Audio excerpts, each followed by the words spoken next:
ওমা কি রান্না করছো? আজকে না আমি ধোকা রান্না করছি। কিসের ধোকা বলতো বাবা? কিসের মা? আজকে আমি বানাবো ফুলকপির ধোকা। শীত শেষ হয়ে যাচ্ছে, তার আগে খেয়ে নিই। কড়াইয়ে জল বসিয়ে দিয়েছি, জলটা ফুটলে পরে কপিটাকে একটু ভাপ দিয়ে নেব। কপিটাকে আমি হাফ কাপ ছোলার ডাল আর হাফ কাপ মটর ডাল ভিজিয়ে রেখেছিলাম সারা রাত্রি, কারণ এটা বাইন্ডিংয়ের জন্য এটা আমাকে দিতেই হবে। এটাকে আমি ভালো করে বেটে নেবো। আর এখানে আদা আর কাঁচা লঙ্কা, আদাটা কুচি নিয়েছি আর কাঁচা লঙ্কা, এটাকেও আমি বেটে নেবো। আমি ফুলকপিগুলোকে না এটাকে ভাবে ডাটিগুলো ধরে ঘুরিয়ে ফিরিয়ে আমি ভাপ দিয়ে নিয়েছি। একটু ভাপানো হয়ে গেছে, এবার আমি এগুলোকে তুলে নেবো, ঠান্ডা করে নেব। ডাটিগুলো উপরে রেখেছি বলে তুলতেও আমার সুবিধা হয়েছে। তুলে আমি একটু ঠান্ডা করে নেব। ফুলকপিগুলো ঠান্ডা হয়ে গেছে, আমি এটা গ্রেটার নিয়ে এগুলোকে পুরো ঘষে নেব। ডাটিগুলো ফেলে দেবো, শুধু ফুলগুলো আমি পুরো ঘষে নিয়ে নেব। এই যে ভালোই বেরোচ্ছে একদম মিহি হয়ে। ফুলকপিটাকে আমি গ্রেটারে ঘষে নিয়েছি। ডাটিগুলো কিন্তু আমি ফেলবো না, ডাটিগুলো আমি রেখে দিয়েছি, আমি কপি ডাটার চচ্চড়িতে দিয়ে দেবো। এদিকে আমি ডাল, ছোলার ডাল আর মটর ডালটাকে বেটে নিয়েছি, অল্পই ডাল বাটা হয়েছে। আর এদিকে আদা কাঁচা লঙ্কাকেও আমি পেস্ট করে নিয়েছি। কড়াইতে 1-1.5 চামচের মতো আমি সর্ষের তেল দিয়ে দিয়েছি, কারণ আমি রান্নাটা সর্ষের তেলেই করবো। তেলটা গরম হয়ে গেছে, আমি জিরে তেজপাতা শুকনো লঙ্কা এর মধ্যে ফোড়ন দিয়ে দিলাম। ফোড়নটাকে একটু নেড়ে নেব।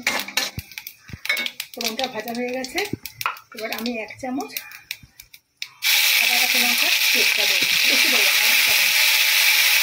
একটু নেড়ে নেব, একটু ভেজে নেবো। এবার আমি করে একটু মশলা অ্যাড করবো। আমি ছোটো চামচে 1 চামচ জিরে গুঁড়ো দিলাম, আর পরিমাণ মতো আমি হলুদ গুঁড়ো দেবো। দিয়ে আমি একটু কষিয়ে নেব।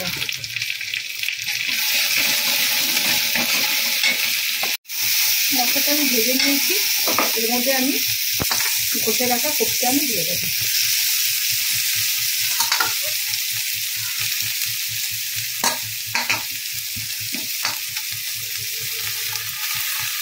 এর মধ্যে কিন্তু আমরা ধোকাতে কিন্তু আমরা হিং খাই, কিন্তু এর মধ্যে হিং দেবো না। হিং দিলে পরে ফুলকপির যে গন্ধটা সেটাই চলে যাবে। আমরা ধোকাতে একটু হিং দিলে কিন্তু ভালোই লাগে। একটু নেড়ে নেবো।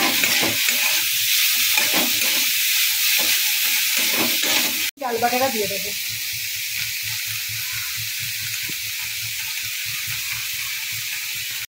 পরিমাণ মতো লবণ দেবো, লবণটা আমার দেওয়া হয় না। আমি এটাকে লো ফ্লেমে না নাড়তে নাড়তে এটাকে পুরো শুকনো করে টানিয়ে নেব।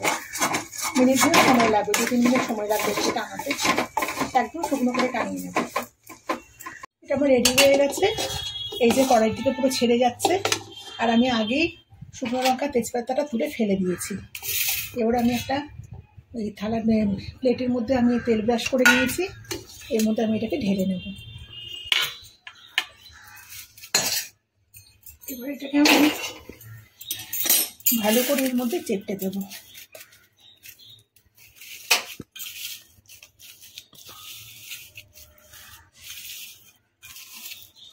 তারপর ঠান্ডা করে নেব। ধোকাটা আমার ঠান্ডা হয়ে গেছে, আমি এটা আবার পিস পিস করে কেটে নেব।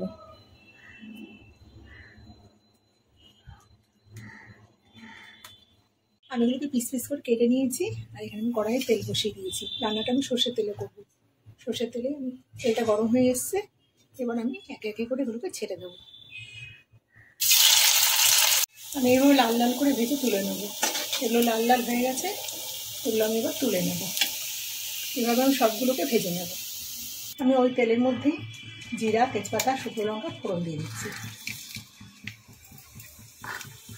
ফোড়নটাকে একটুখানি ভেজে নেব। ফোড়ন যখন সুন্দর একটা মিষ্টি গন্ধ বেরোবে, তখন আমি এর মধ্যে ফোড়নটা ভাজা হয়ে গেছে, আমি এর মধ্যে 1 চামচে আদাটাকে মশলাটাকে অ্যাড করে দেবো। একটুখানি ভেজে নেব। এবার আমি এর মধ্যে একে একে মশলাগুলো অ্যাড করবো।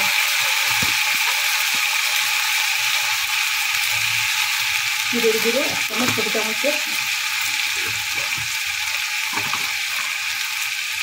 হলুদ গুঁড়ো 1 চামচ, সামান্য একটুখানি কাশ্মীরি লঙ্কার গুঁড়ো কালারের জন্য, একদম অল্প। আমি এটাকে ভালো করে কষাবো, 3 মিনিট সময় দিয়ে এটাকে ভালো করে আমি কষিয়ে নেব, ভেজে নেব। আমি এর মধ্যে প্রত্যেকটা টমেটোকে আমি যেটাকে ঘুষে দিয়েছি অ্যাড করে দিলাম, আর দিয়ে দেবো ওটা কিশমিশ করলাম। তরকারির মধ্যে একটু কিশমিশ দিতে ভালো লাগে তরকারির মধ্যে। তো এটাকে আমি ভালো করে কষাবো, আর দিয়ে দেবো পরিমাণ মতো লবণ।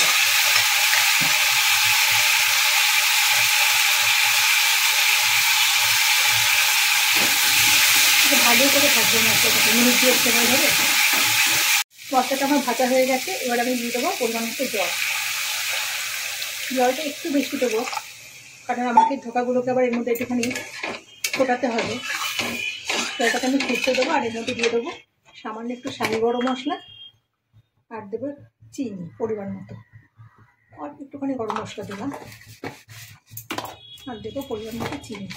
আমি এটা একটু মিষ্টি মিষ্টি করবো, তাই আমি একটুখানি চিনিটা 1 চামচ আমি চিনি দিলাম, কারণ এটা একটু মিষ্টি মিষ্টি আমার মেয়ে খেতে খুব ভালোবাসে।